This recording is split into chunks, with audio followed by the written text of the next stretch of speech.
The time is 9 o'clock. There now follows a partly political broadcast by a person.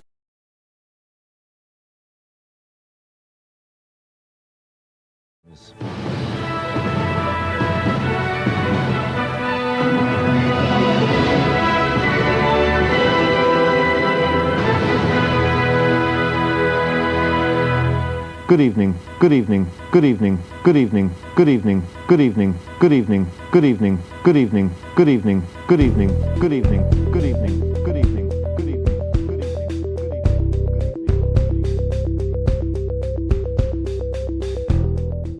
The BBC are in trouble, in multiple senses.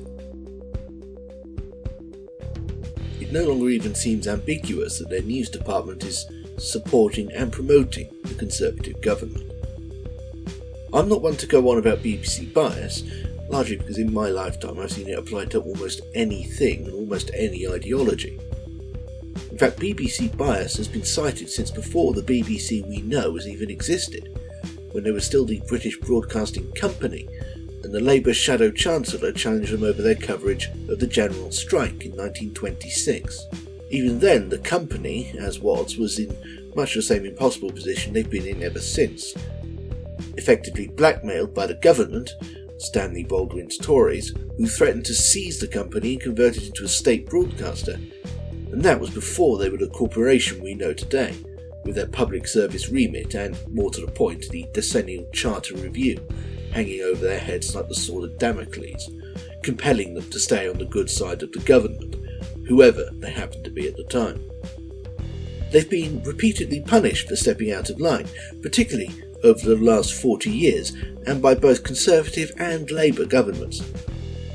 All the while, voices from both the left and the right have yelled about their being blatantly biased in the other side's favour the whole time. The current state of affairs is arguably the final flowering of John Birt's reforms of the 90s, in which he brought free market principles to the corporation, shattering its internal peace, pitting departments against each other in auctions for talent, and killing off the likes of the radiophonic workshop.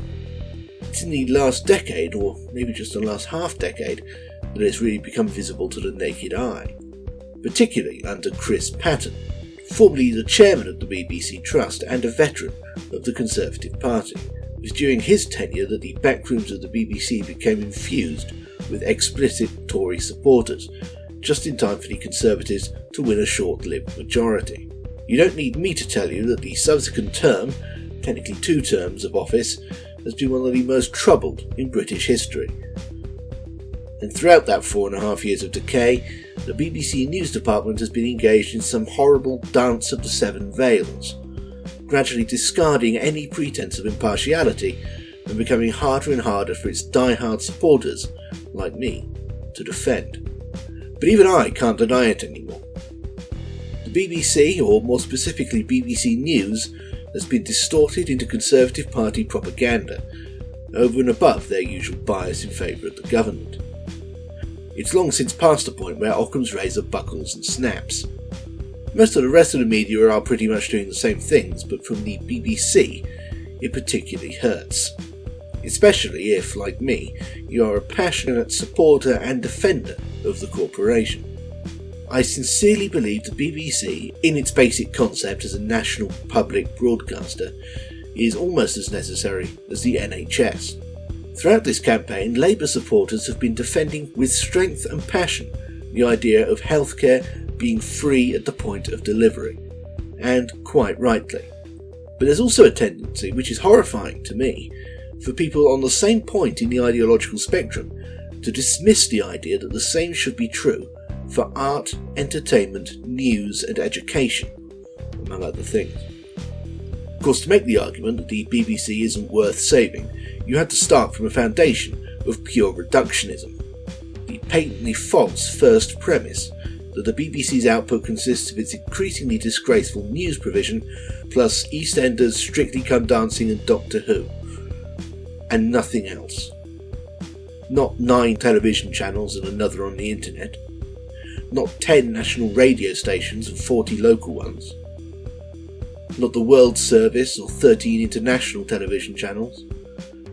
not its extensive online presence and services, not its support of new artists, writers and musicians, not pretty much the sole remaining dedicated service still creating and developing children's broadcasting in the country, and certainly not the friggin' proms.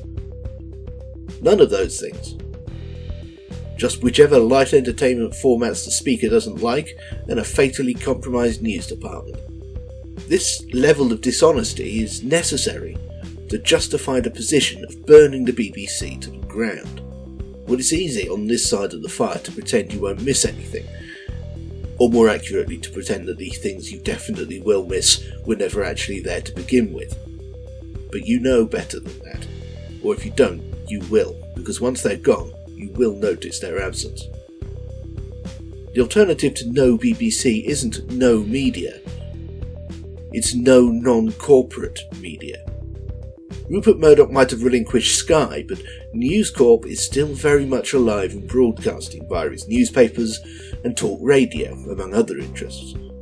It's not as if Comcast or Viacom, who own Channel 5, are really that much better.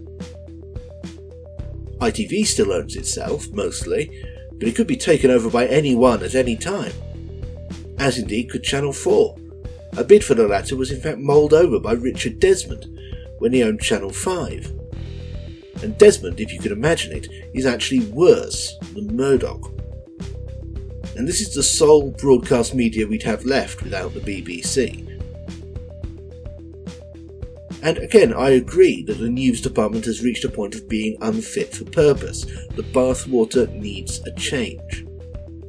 But there's no need to do so at the expense of the baby, the bath, the bathroom, the entire house, the street, the town, and the entire society you're living in. This, I firmly believe, was part of the Conservative vision for the corporation, to turn the very people who should be its strongest supporters against it. Because make no mistake, if you're British and on the left, you should support BBC, in concept at least, just as strongly as you support the NHS. The NHS is socialised medicine. The BBC is socialised media, socialised culture. And it needs defending just as staunchly.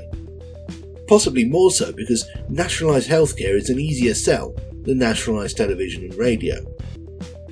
The BBC is in need of reform, and its news department in particular practically needs to be torn down and reconstructed from first principles.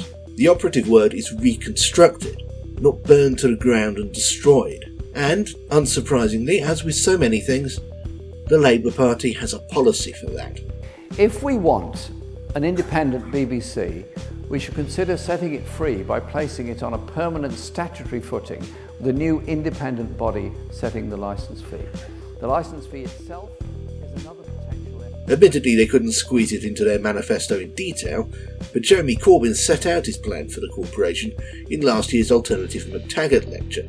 Labour will free the BBC from government interference. It will be placed on a permanent statutory footing, with no need to renew the charter every 10 years.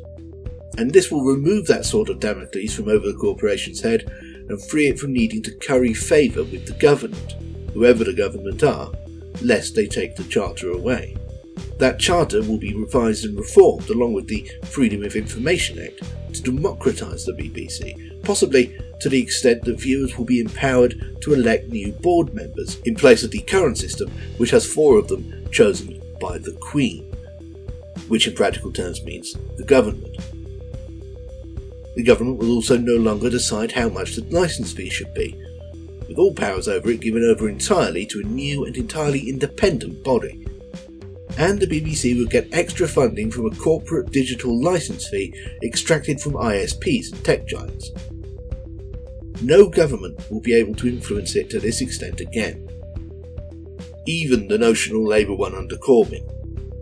Instead, it will be made truly independent, answerable only to the viewers and listeners, as it should be. A true alternative to the corporate media, as it should be. A public service broadcaster truly for the people, as it should be. Alternatively, the Tories could get back in, strengthen their grip over it, and finally destroy it in spirit if not substance. This election is our last chance for a lot of things. It's the last chance to save the NHS from privatisation and colonisation, and it's the last chance to save the BBC from becoming Boris Johnson's own Ministry of Public Enlightenment. BBC News has become rotten, but don't let anyone tell you that it means the corporation's not worth saving. The truth is exactly the opposite. It makes saving it more urgent than ever. The only way to do that is to vote Labour, or failing that, vote for whoever defeats the right-wing candidate. Because the Tories will destroy the climate, the NHS and the BBC if you let them. And time is running out. Do or die, clang or chime. It's time to make the choice.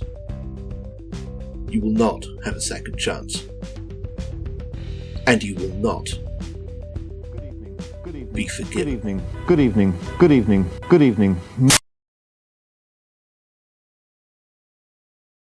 That was a partly political broadcast by a person